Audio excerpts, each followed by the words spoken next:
क्या आपकी डिलीवरी भी मार्च में या फरवरी में होने वाली है या फिर अप्रैल में होने वाली है?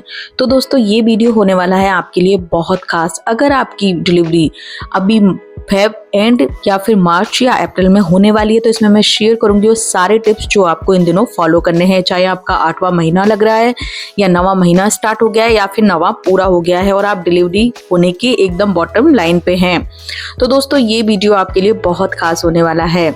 इस तरह की बहुत सी बेबी केयर वीडियोस और प्रेगनेंसी केयर वीडियोस के लिए मेरा चैनल सब्सक्राइब कर लीजिएगा। यहाँ मैं इस तरह के बहुत से वीडियोस लेकर आती रहती हूँ। तो दोस्तों जिन महिलाओं का 8वां या 9वां महीना चल रहा है उन्हें कुछ चीजें हैं जो इन दिनों जरूर फॉलो करनी चाहिए। सबसे पहली चीज आप ये देखिए कि आपकी रिपोर्ट्स कैसी हैं, यानी कि आपका शुगर लेवल कैसा चल रहा है, आपका हीमोग्लोबिन कैसा चल रहा है, आपका बीपी कैसा चल रहा है। हम में से 90% महिलाएं यही चाहती हैं कि हमारी नॉर्मल डिलीवरी हो, लेकिन इसके लिए सबसे ज़्यादा ज़रूरी महिला की कुछ एक जांचें होती है, जैसे कि महिला का इन दिनों थायराइड बैलेंस है, जिनके थायराइड की प्रॉब्लम है या फिर जिनके बीपी की प्रॉब्लम है उनको ज़्यादा स्ट्रेस नहीं लेना है, अपना बीपी मेंटेन रखना है। या फिर किन्हीं महिलाओं के अगर जिनके शुगर की प्रॉब्लम है तो उनको इन दिनों फिर मीठा नहीं खाना है।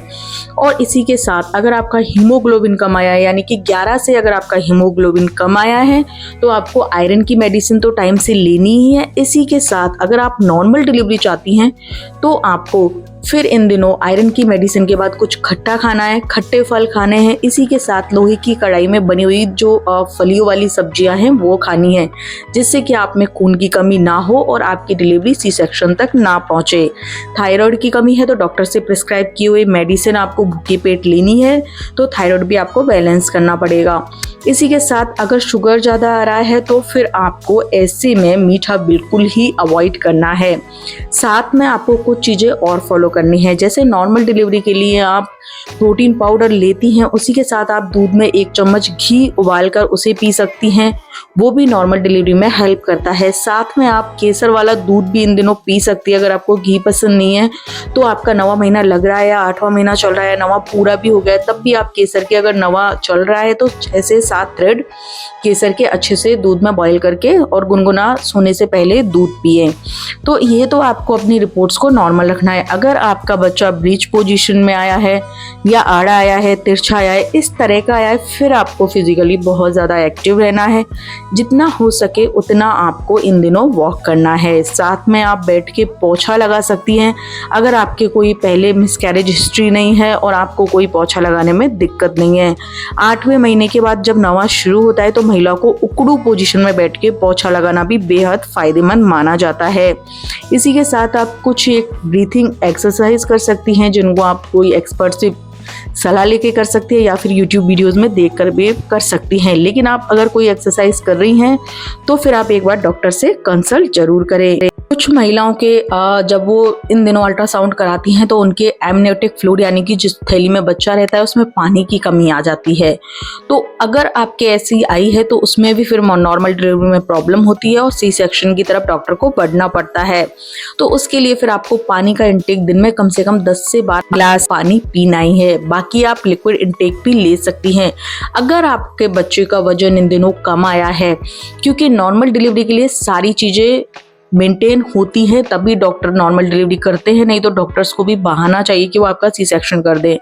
तो ऐसे में आप ध्यान रखें कि आपके बच्चे का वजन कम नहीं होना चाहिए। अगर इनकेस हो रहा है तो आपको प्रोटीन का ज़्यादा इंटेक लेना है। प्रोटीन पाउडर आपको दूध में मिला के जो डॉक्टर प्रिस्क्राइब कर रही हैं वो तो लेना ही है। इसी के साथ आप दालें खा सकती है। अगर आप नॉन वेजिटेरियन हैं तो फिर आप 1 या 2 एग प्रतिदिन खा सकती हैं। इससे भी महिला के शरीर में जो प्रोटीन होता है वो बैलेंस हो जाता है। जिन महिलाओं के बच्चे ब्रीच पोजीशन में होते हैं, यानी कि आड़े टेढ़े और अभी बच्चा कईयों के नीचे नहीं आता है, तो उसका भी यही है कि महिला जितना हो सके उतना वॉक करे। कम से कम सुबह 30 मिनट और शाम को 30 मिनट आपको वॉक करना ही है। इसके अलावा भी आपको फिजिकली खूब एक्टिव रहना है, क्योंकि लास्ट के जो कुछ हफ्ते होते हैं या लास्ट के प्रेगनेंसी के कुछ वीक होते हैं उनमें बच्चा सही पोजीशन पे आ जाता है, लेकिन उसके लिए आपको उकड़ू बैठना होता है और इसी के साथ आपको वॉक भी करना होता है। प्रेगनेंसी में दोस्तों छोटा मोटा दर्द और इस तरह तरह की परेशानी तो होती रहती है, लेकिन आप अगर फिजिकली एक्टिव रहेंगी तो काफ़ी हद तक चांस है कि आपका बच्चे का जो पोजीशन है वो सही पोजीशन में नॉर्मल डिलीवरी की में आ जाएगा।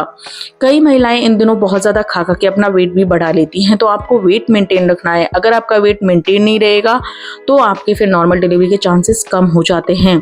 तो आपका वेट बहुत ज़्यादा भी नहीं बढ़ना चाहिए। इसके लिए आपको जंक फूड से बचना है, ऑयली फूड से बचना है, बाहर के बहुत ज़्यादा फूड्स आपको नहीं खाने हैं। आप जितना हो सके एक बैलेंस डाइट लीजिए। इन दिनों आप थोड़ी गर्म तासीर की चीज़ें खा सकती हैं, इससे जैसे खजूर आपने खा लिया, केसर आपने पी लिया, लेकिन आपको बाहर का चटपटा तला भुना खाना, फास्ट फूड, जंक फूड इनको अवॉइड करना है, क्योंकि बहुत ज़्यादा वेट भी अगर महिला का हो जाता है तो जो नॉर्मल डिलीवरी का रास्ता है वो छोटा पड़ जाता है और बच्चा ज़्यादा हेल्दी हो जाता है, तो फिर वो भी सी सेक्शन डिलीवरी की ओर आपको ले जाता है। तो वेट मेंटेन रखना है।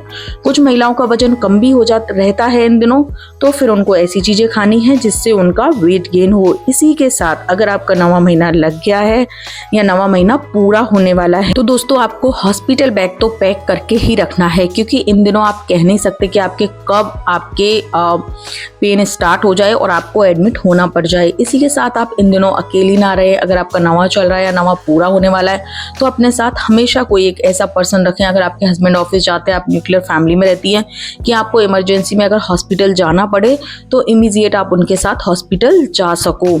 साथ में जो बेबी मूवमेंट्स है उन पे भी आप पूरी नज़र रखें। अगर आपको लग रहा है आपका बच्चा बिल्कुल ही मूवमेंट नहीं कर रहा तो ऐसे टाइम में भी आपको एक्टिव हो जाना है, या फिर आपके पिंक डिस्चार्ज आने लगा है, या फिर आपके नीचे पेन ज़्यादा बढ़ गया है, या फिर कमर आपकी पूरी तरह से दर्द से फट रही है, तो ऐसे में तो आपको रिस्क नहीं लेना है। अगर आपको कई महिलाओं की घर पे ही हल्का फुल्का दर्द होता है उसको अवॉइड कर देती हैं और उसके बाद कई बार पानी की थैली भी फट जाती है। तो इसलिए आपको हल्का सा कोई डिस्चार्ज आ रहा है, पिंक डिस्चार्ज जैसा अगर आ रहा है, या फिर कमर में कई दिन से बहुत ज़्यादा पेन है, या फिर अभी एकदम से सडन तेज होने लगा है, तो फिर आपको हॉस्पिटल की तरफ इमीडिएट भागना है।